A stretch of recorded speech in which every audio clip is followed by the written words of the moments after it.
Why is paying off your mortgage fast so important? Why is it so important to actually pay this mortgage off, to get it out of the way? Why is it one of the key steps in actually achieving financial freedom? Well, the future is not bright for the majority of Australians. And if you look at the stats, Google these numbers, about 80% of Aussies are going to be on some form of government support and or pension when they actually get into retirement age. And many will be forced to sell the family home. Many people, most of their wealth is in that one home that they've got. Many of them are going to have to sell it, reverse mortgage it, sell it down, get the equity to be able to live. In fact, many people go into retirement still holding a mortgage. And many will have to continue working past their ideal retirement. So many people, want to stop working at 40, 50, 60. In fact, many people are going to have to work well beyond that. The sad reality is that most will leave retirement planning too late. You potentially are not in that bucket because you're watching this video, so you've already started the journey. Whether you're an experienced investor or you're just getting started or about to get started, the fact that you're watching this video means that you've got a good chance of actually not winding up in this bucket of people. Now, Aussies suffer one of the highest poverty rates for retired people in the world. This is crazy. So you can see here that 23.2% of Aussies in retirement actually live in poverty in this country. That's a quarter, almost a quarter of the population. So what plan have you actually got for your retirement? And rental costs are growing faster than retirement income. So you can see here, people of retirement age, they're spending 37% of their income on rent. These are the people that unfortunately never make it into a property, and never owning at least one property is one of the indicators that means that it's going to be pretty hard for you in retirement.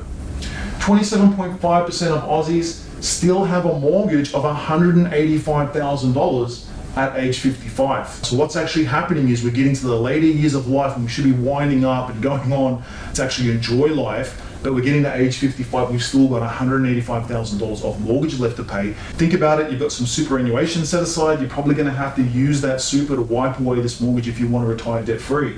Now, this leaves many of us exposed to life shocks when we get older, what we don't think about when we're younger. I'm 44 now, I can tell you at 24, I wasn't thinking about what life was gonna be like at 44, but at 44, I'm thinking, where am I gonna be at 54, at 64, at 74? The older you get, the longer vision that you seem to have.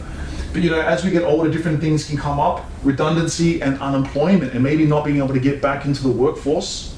Ill health, 26% of retirements are due to sickness, injury, or disability. 26% of retirements, that's a quarter. That's huge. So you've got a 1 in 4 chance that something's gonna happen. Ill health's gonna take you out of the workforce. And marital breakdown and divorce, the emotional things that go along with that. I've been through that myself, and this can be very, very hard. It can really rock your career and actually rock your emotional stability, not allow you to be able to earn that money and move ahead. Now, there's more to life than long hours at work, guys. So not only are we trying to avoid that scenario, but hey, how about the opportunity of actually being able to retire early and live a life that we want to live? What things on our dream board are we never going to have in our lives if we don't actually have a game plan here to become financially free? And it starts with actually wiping away that mortgage. Now, why are the majority of Aussies failing to achieve financial freedom? Why, these are the stats, they're not great. We're in a wealthy country, we've got access to education, there's a lot of employment here. Why are we failing here? The first thing is, number one, to a large degree, this isn't your fault. We're not taught about this. No one really taps us on the shoulder when we're young to put a plan together. A lot of us don't really have mentors. It's like a cultural thing. So in addition to that, we were never taught about money and wealth. We don't learn about it at school. We don't learn about it at work. It's really left up to us. And most are getting advice from their accountant or friends, family. And accountants are great people. I'm not saying all accountants, but the majority of accountants, they're about conserving, they're about never taking on risk, and they're about being really, really safe and not really doing a lot of things, and not really doing a lot of new things to be able to get us out of this trap that we spoke about earlier and actually get towards financial freedom. So when we're getting advice from accountants that are not successful, are not financially free, when we're getting advice from friends, family that are not financially free, when we follow that advice, we end up where they are, and that's not really the best place most of the time. Now, many of us are raised to be overly skeptical. This is what I find in Australia. You know, a lot of us are actually very, very skeptical, a lot of the time for good reason, but sometimes we can be overly skeptical, we can be closed-minded about new things, new strategies, and we don't explore them.